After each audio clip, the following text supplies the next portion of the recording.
ఓం నమో వెంకటేశాయ. 2026వ ఆంగ్లనామ సంవత్సరము అలాగే శ్రీ పరాభవ నామ సంవత్సరానికి సంబంధించి మీనరాశి పీసెస్ ఇంగ్లీష్లో పూర్వభద్ర 4, ఉత్తరాభాద్ర 1, 2, 3, 4, రేవతి 1, 2, 3, 4, ఆదాయం 14, వ్యయం 11, రాజపూజ్యం 7, అవమానం 2. ఈ సంవత్సరము ఏలినాటి శని జన్మ శనిలో ఉన్నది. సో గుర్తుంచుకోండి, చాలా చాలా చాలా సమస్యలు ఉంటాయి. జన్మ శని అంటే కరెక్ట్ గా శని కడుపులో ఉన్నట్టు. ఏలినాటి శని తల నుండి ప్రారంభమై కాళ్ల వరకు ఉంటుంది. ఎప్పుడైతే పొట్టలోకి వస్తుందో దాన్ని జన్మ శని అంటాము. ఒకవైపు గురువు 4, 5, 6 అతిచారము, శని జన్మము, రాహు వ్యయము. సో ఏ రకంగా తీసుకున్నా చాలా చాలా చాలా సమస్యలు ఈ సంవత్సరం ఉండబోతా ఉన్నాయి.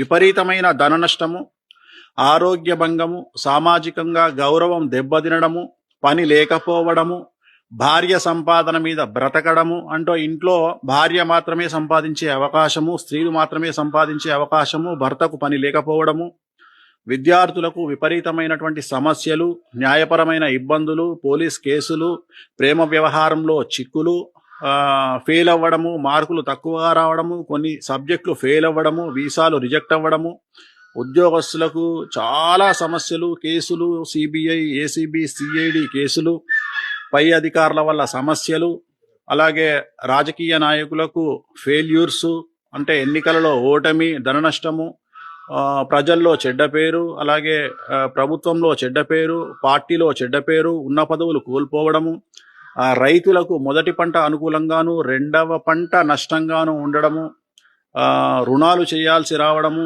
కౌలుదారులకు విపరీతమైన సమస్యలు. ఆల్మోస్ట్ ఆల్ మీకు ఏ రైతులకు తీసుకున్నా, ఉదాహరణ చేపల చెరువులు, రొయ్యల చెరువుల వారికి ఇబ్బందులు, పంట సరిగ్గా చేతికి అందకపోవడము, పోల్ట్రీ రంగంలో ఆశించిన స్థాయిలో అభివృద్ధి ఉండకపోవడము, కళాకారులు, క్రీడాకారులకు వ్యతిరేకమైన ఫలితాలు, మీకు రావాల్సినటువంటి అవకాశాలను వేరే వారు తీసుకొని పోవడము, సో చెడ్డ పేరు, చాలా సమస్యలు. కాంట్రాక్టర్లకు బకాయిలు రాకపోవడము, కొత్త కాంట్రాక్టు రాకపోవడము, సో ఏ రంగం వారు, క్రీడాకారులు, కళాకారులకు వ్యతిరేకమైన ఫలితాలు, స్త్రీలకు మరీ ముఖ్యంగా భర్తకు పని లేకపోవడము, భర్త ఉద్యోగంలో గ్యాప్ రావడము, సో సాఫ్ట్వేర్ రంగంలో ఉండే ఉద్యోగస్తులకు సమస్యలు, అలాగే అమెరికాలో ఉండేటువంటి భార్యాభర్తలకు మగ సంతానం కలిగితే ఆటిజంతో పుట్టేటువంటి అవకాశాలు, లేదా న్యూరో ప్రాబ్లంతో పుట్టేటువంటి అవకాశాలు. సో ఇవన్నీ కూడా చాలా వరకు ఏలినాటి శని 100కు 98% చెడు ఫలితాలను ఇవ్వబోతా ఉంది. జాగ్రత్తగా ఉండండి. వాహన ప్రమాదాలు, ఆరోగ్యపరమైన ఇబ్బందులు, అగ్ని ప్రమాదాలు, ముఖ్యంగా విపరీతమైన ధన నష్టము, మీరెవరికైనా అప్పు ఇస్తే తిరిగి రాకుండా ఉండడము, శత్రుత్వం ఏర్పడడం అనేటువంటివి కనిపిస్తూ ఉన్నాయి. కాబట్టి జాగ్రత్తగా ఉండండి. నలుపు రంగు దుస్తులకు దూరంగా ఉండండి. సాధ్యమైనంత వరకు రాత్రిపూట ప్రయాణాలను వాయిదా వేసుకోండి. అలాగే అనవసరమైన ఖర్చులు చెయ్యకండి.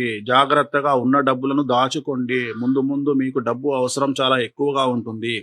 కాబట్టి ఏలినాటి శని ఎఫెక్టు, గురువు ఎఫెక్టు చాలా సమస్యలకు దారితీసే అవకాశం ఉంది. కాబట్టి జాగ్రత్తగా ఉండండి. తిరునల్లార్ శనేశ్వర ఆలయంలో ప్రత్యేకమైన శని పూజ నిర్వహించుకోండి. అలాగే శ్రీ వెంకటేశ్వర స్వామి వారి దేవాలయ సందర్శనం వల్ల చాలా వరకు సమస్యల నుండి బయటపడతారు. ఓం నమో వెంకటేశాయ.